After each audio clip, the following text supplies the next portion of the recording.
5 Stoic ways to transform heartbreak into inner strength. Have you ever felt like your heart was shattered into 1,000 pieces? Like the pain was so overwhelming that you didn't know if you'd ever feel whole again? What if I told you that this very moment of suffering could become your greatest opportunity for transformation? 2,000 years ago, the Stoic philosophers discovered something profound, that our darkest moments aren't punishments, they're invitations. Invitations to forge an unshakable inner strength that nothing in this world can touch. Today, I'm going to share with you 5 ancient Stoic practices that will help you transform your heartbreak into the foundation of a life filled with resilience, wisdom, and unshakable peace. By the end of this video, you'll understand why Marcus Aurelius, the most powerful man in Rome, said that the impediment to action advances action. What stands in the way becomes the way. Your heartbreak isn't the end of your story. It's the beginning of your transformation. Let's begin. Recognize what you can and cannot control. The first and most fundamental Stoic principle is the dichotomy of control, and it's exactly what you need right now. Epictetus, who went from being a slave to one of history's greatest philosophers, taught that all of our suffering comes from one source: trying to control things that are beyond our control. He said, some things are within our power, while others are not. Within our power are opinion, motivation, desire, aversion, and, in a word, whatever is of our own doing. Not within our power are our body, our property, reputation, office, and, in a word, whatever is not of our own doing. Let's apply this to your heartbreak right now. You cannot control whether that person loves you back. You cannot control their choices, their feelings, or their actions. You cannot control the fact that the relationship ended. You cannot change the past or force a different outcome. And here's the truth that will set you free. You were never supposed to control these things. But here's what you can control. You can control how you interpret what happened. You can control whether you choose to see this as a catastrophe or as a redirection. You can control your response in this moment. You can control whether you let this break you or build you. You can control the story you tell yourself about who you are after this experience. Marcus Aurelius wrote in his private journal, "You have power over your mind, not outside events." Realize this, and you will find strength. Right now, I want you to do something powerful. Take a piece of paper and draw a line down the middle. On the left side, write down everything about this situation that you cannot control. The other person's feelings, their new relationship, what they said, what happened, other people's opinions. Get it all out. On the right side, write what you can control. Your thoughts about yourself, your daily habits, who you spend time with, what you learn from this, how you treat yourself, the boundaries you set moving forward. Look at that right column. That's your power. That's where your freedom lives. Every moment you spend agonizing over the left column is a moment stolen from building the life you deserve. The Stoics understood something revolutionary. Peace doesn't come from controlling external circumstances. It comes from mastering yourself in the face of those circumstances. Your heartbreak feels overwhelming because you're fighting reality. But the moment you accept what you cannot change and focus entirely on what you can, everything shifts. This doesn't mean you don't feel the pain. It means you stop adding unnecessary suffering on top of it. There's a difference between the pain of loss and the suffering we create by wishing things were different. 2. View your pain as a teacher, not a punishment. The second Stoic principle will completely change how you see this experience. Amor fati, the love of fate. Marcus Aurelius wrote, "A blazing fire makes flame and brightness out of everything that is thrown into it. Your heartbreak is fuel. The question is, what will you forge with it?" The Stoics didn't believe that everything happens for a reason in some cosmic predetermined way. They believed something far more empowering, that we can find a reason in everything that happens. We can extract wisdom from any circumstance. Seneca, who advised emperors and lost everything multiple times in his life, said, "Difficulties strengthen the mind as labor does the body." Your heartbreak isn't happening to you, it's happening for you. But I know what you're thinking. This is easy to say, but how do I actually do this when I'm in so much pain? Let me show you. First, ask yourself, what is this pain revealing to me about what I truly value? If you're heartbroken, it's because you're capable of deep love. That's not a weakness, that's a profound strength. Many people go through life never feeling deeply at all. Your capacity to feel this pain is evidence of your capacity to feel extraordinary joy. Second, ask, what patterns or truths am I now seeing clearly? Heartbreak has a way of dissolving our illusions. Maybe you're seeing that you gave too much of yourself away. Maybe you're realizing you ignored red flags. Maybe you're understanding that you sought validation from someone else instead of building it within yourself. This clarity is gold. It's the wisdom that will protect you and guide you for the rest of your life. Third, ask, who am I being called to become through this? The Stoics believed that every obstacle is an opportunity to practice virtue. This heartbreak is asking you to practice courage by facing your pain instead of running from it. It's asking you to practice wisdom by learning lessons that will serve you forever. It's asking you to practice self-discipline by choosing healthy responses instead of destructive ones. It's asking you to practice justice by treating yourself with the compassion you deserve. There's a concept in Japanese culture called kintsugi, the art of repairing broken pottery with gold. The idea is that the piece becomes more beautiful and valuable because it's been broken and repaired. The cracks aren't hidden, they're highlighted. That's what the Stoics are asking you to do with your heartbreak. Don't hide it. Don't pretend it didn't happen. Transform it into something that makes you more beautiful, more wise, more resilient. Epictetus taught his students, don't demand that things happen as you wish, but wish that they happen as they do happen, and you will go on well. This isn't passive acceptance. This is active transformation.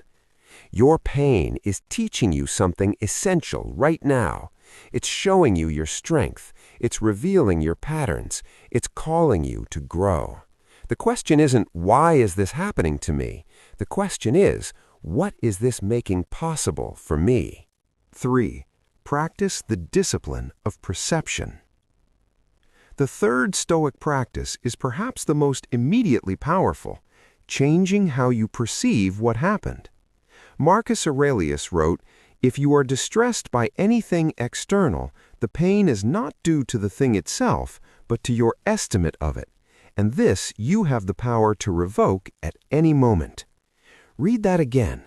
Your suffering isn't caused by what happened, it's caused by your interpretation of what happened, and you can change your interpretation right now. I'm not saying what happened doesn't matter or that your feelings aren't valid. I'm saying that between what happened and how you feel, there's a story you're telling yourself, and you have the power to tell a different story. Let me give you an example. The fact is, the relationship ended. But here's the story you might be telling yourself. I'm not good enough. I'll never find love again. I wasted years of my life. I'm a failure at relationships. Something is fundamentally wrong with me. Now here's a different story, equally true. I experienced deep connection and learned what I value in a partner. I grew in ways I wouldn't have without this relationship. I now have clarity about what I need. I'm free to find someone more aligned with who I'm becoming. I'm strong enough to survive this, which means I'm stronger than I knew. Both stories are interpretations, but one creates suffering and keeps you stuck. The other creates possibility and moves you forward. The Stoics called this prohairesis, the faculty of choice. You always have the choice of how you perceive any situation, always. Seneca told a story about two people looking at the same wine. One person says, "This wine is half empty." The other says, "This wine is half full." Neither is lying, but one will enjoy their drink more than the other. Here's a practical exercise. Every time you catch yourself spiraling into a painful story, pause and ask 3 questions. First, is this thought absolutely true? Not probably true or seemingly true, but absolutely verifiably true. Often our most painful thoughts are assumptions, not facts. Second, is this thought helping me? Even if something is true, is dwelling on it serving your growth and healing? If not, you have permission to release it. Third, what's another way to see this? There's always another perspective, always. Your job is to find the one that empowers you without denying reality. The Stoics weren't delusional optimists. They were radical realists who understood that we're not passive recipients of our circumstances. We're active interpreters. And the story we choose shapes the life we live. Marcus Aurelius faced plague, war, betrayal, and the loss of children, yet he wrote, "The universe is change. Our life is what our thoughts make it." He wasn't minimizing suffering. He was teaching us where our power truly lies. Your heartbreak is real. Your pain is valid. But the story that this experience defines you, diminishes you, or destroys you, that story is optional. Choose a better one. 4. Develop self-sufficiency through inner work. The 4th Stoic principle addresses the root cause of most heartbreak, external dependency. Epictetus taught, freedom is the only worthy goal in life. It is won by disregarding things that lie beyond our control. True freedom means your peace, your worth, and your happiness don't depend on another person. This is difficult to hear when you're heartbroken, but it's essential. If losing someone broke you, it means you built your sense of self on unstable ground. You made someone else the foundation of your happiness, and now you have the opportunity to build a foundation that can never be shaken. The Stoics practiced something called autarkia, self-sufficiency, not in the sense of never needing anyone, but in the sense that your core stability comes from within. Relationships enhance your life, they don't create it.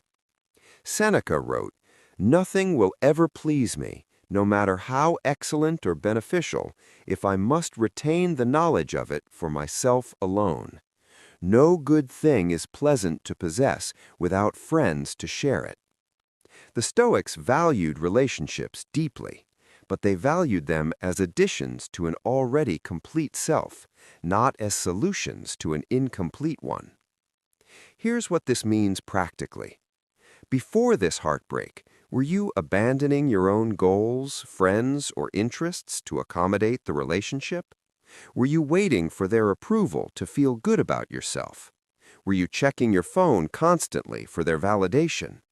Were you shaping yourself into who you thought they wanted instead of being who you actually are? If yes, this heartbreak is revealing that you lost yourself. And now you get to find yourself again, this time for real. The way to develop self-sufficiency is through deliberate inner work. Here are 3 Stoic practices to start today. First, morning reflection. The Stoics began each day by contemplating what challenges might arise and preparing their minds. Take 10 minutes each morning to journal. Ask yourself, who do I want to be today, regardless of how I feel? What values will I embody? What can I control today? Second, evening review. Seneca examined his day every night, asking, what bad habit have I cured today? What vice have I resisted? In what respect am I better? Take 10 minutes each night to reflect. Where did you show strength today? Where did you slip into old patterns? What will you do differently tomorrow? Third, cultivate your inner citadel. Marcus Aurelius wrote, "Dig within. Within is the wellspring of good, and it is always ready to bubble up if you just dig." This means developing skills, knowledge, character, and practices that make you genuinely proud of who you are. Learn something new, build something, create something, help someone. Do things that prove to yourself that you're valuable, independent of anyone else's recognition.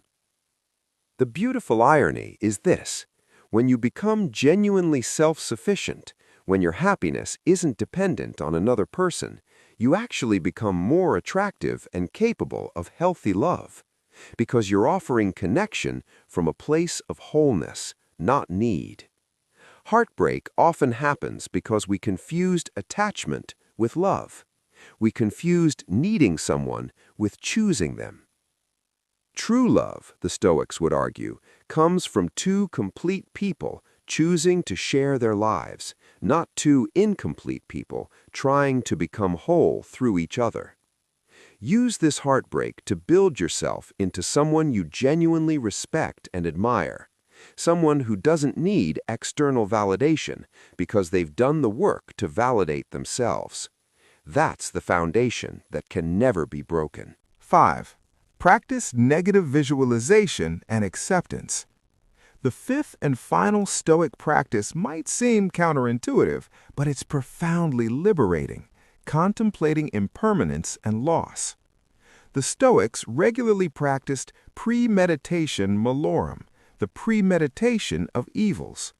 They would imagine losing what they valued most, not to be pessimistic, but to prepare their minds and appreciate what they have. Seneca wrote, "He who has anticipated the coming of troubles takes away their power when they arrive." And Epictetus said, "When you kiss your child or your wife, say to yourself, 'I am kissing a mortal.'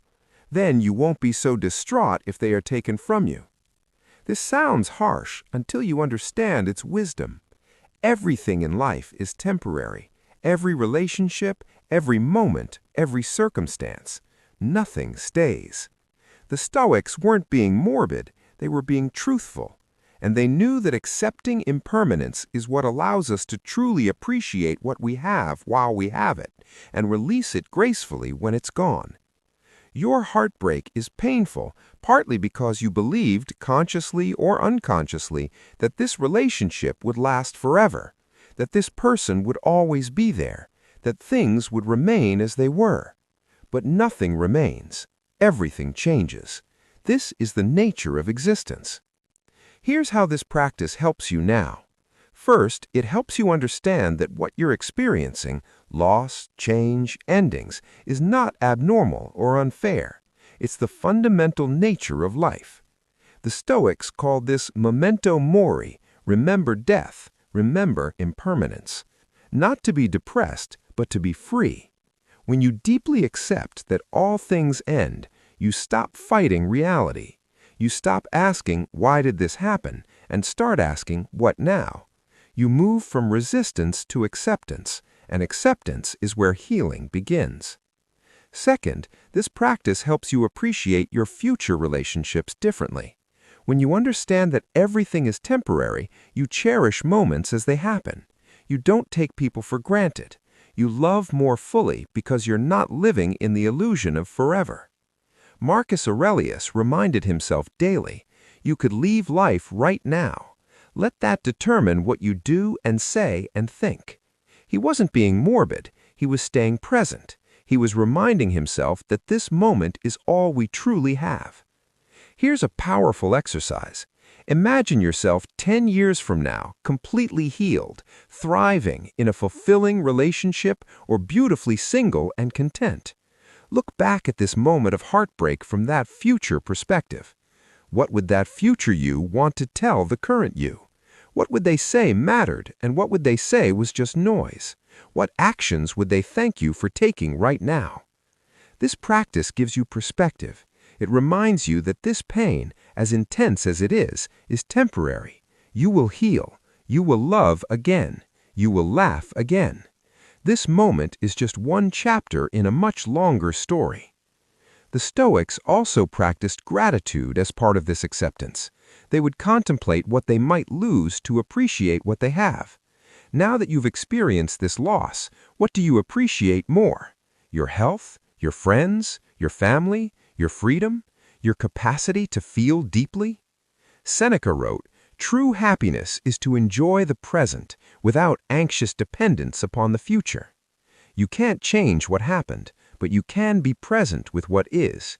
You can accept that this relationship ended and trust that your life is unfolding exactly as it needs to. This acceptance doesn't mean you're okay with what happened. It means you're no longer at war with reality.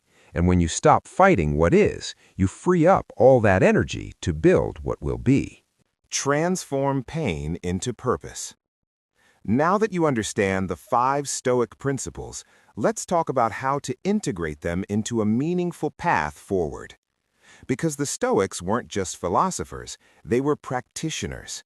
They believed wisdom without action is useless. Marcus Aurelius wrote, "Waste no more time arguing what a good person should be. Be one." Your heartbreak has given you wisdom. Now it's time to embody it. The most powerful thing you can do with your pain is transform it into purpose. Use what you've learned to become someone who helps others. Use your experience to deepen your compassion. Use your strength to inspire others who are struggling. The Stoics believed in sympatheia, the interconnectedness of all things. Your suffering connects you to every person who has ever experienced heartbreak. And when you heal and share your journey, you give others hope that they can heal too. This doesn't mean you need to become a teacher or share your story publicly. It simply means you live in a way that demonstrates what you've learned. You show up differently in your relationships. You set boundaries. You choose people who choose you. You love from wholeness, not need. You treat yourself with the respect you deserve. Seneca said, "Difficulties strengthen the mind, as labor does the body." You're stronger now because of what you've been through. Don't waste that strength. Use it. Here's your action plan moving forward, rooted in Stoic wisdom. First, establish daily practices. Commit to morning reflection and evening review. These bookend your day with intentionality and awareness.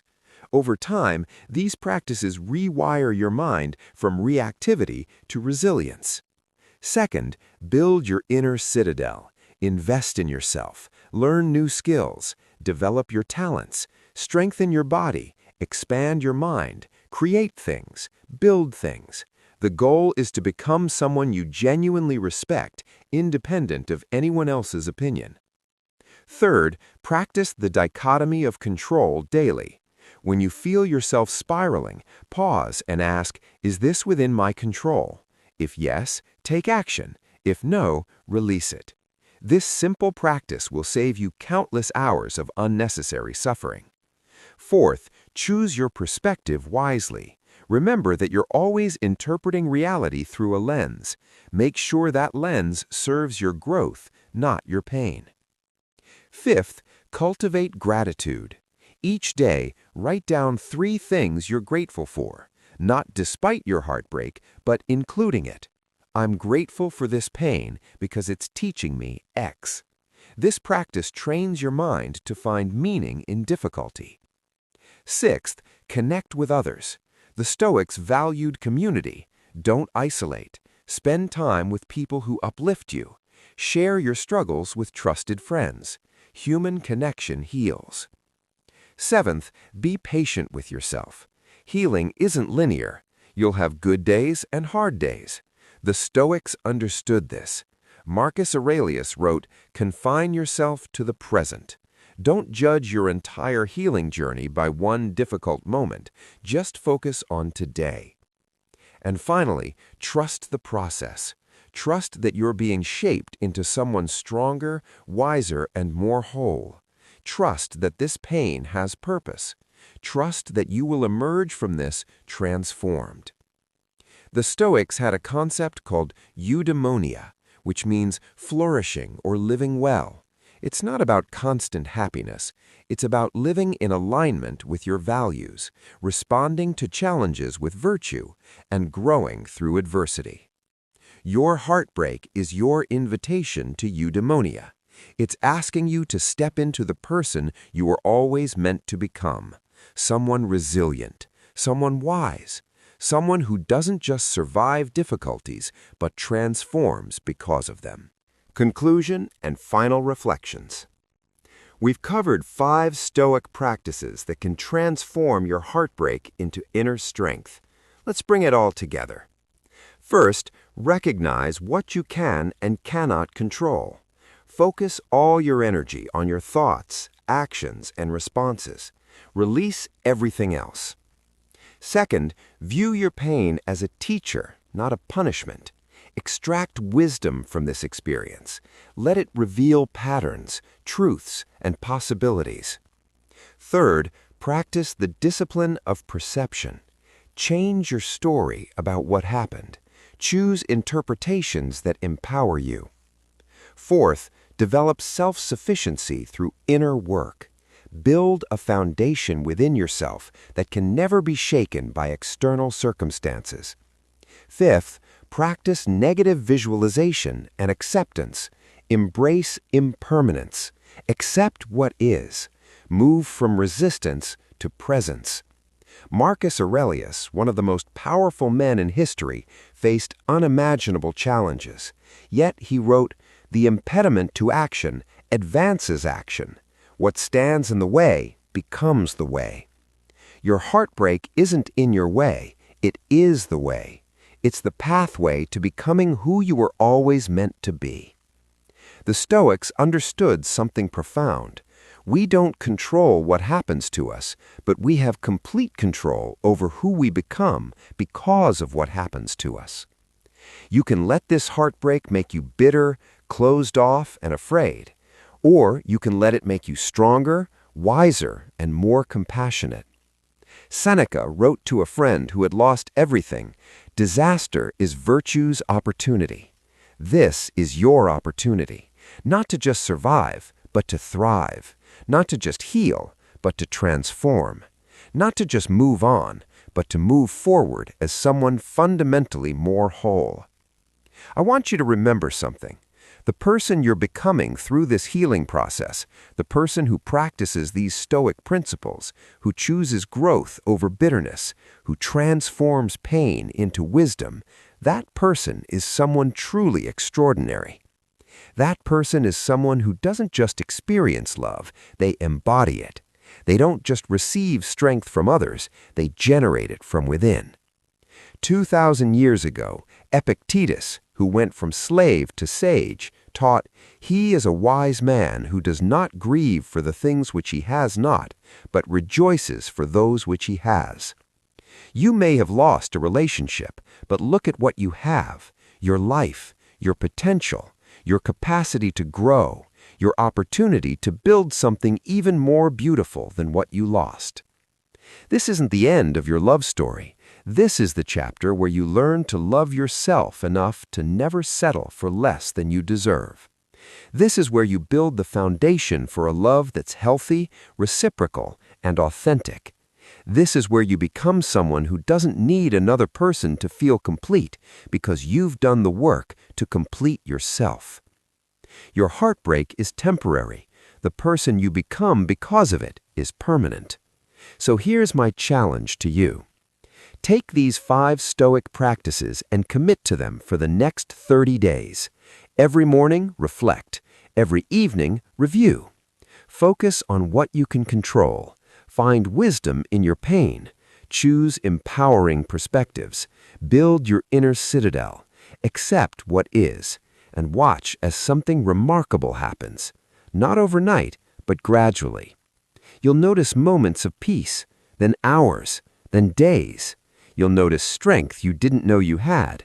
You'll notice that the person looking back at you in the mirror is someone you respect, someone you're proud to be.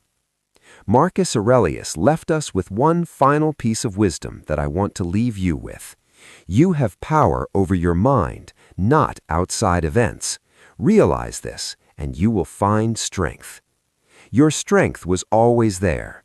Your heartbreak is simply revealing it. Thank you for watching. If this resonated with you, please share it with someone who needs to hear it. And remember, what stands in your way becomes the way. Your transformation has already begun.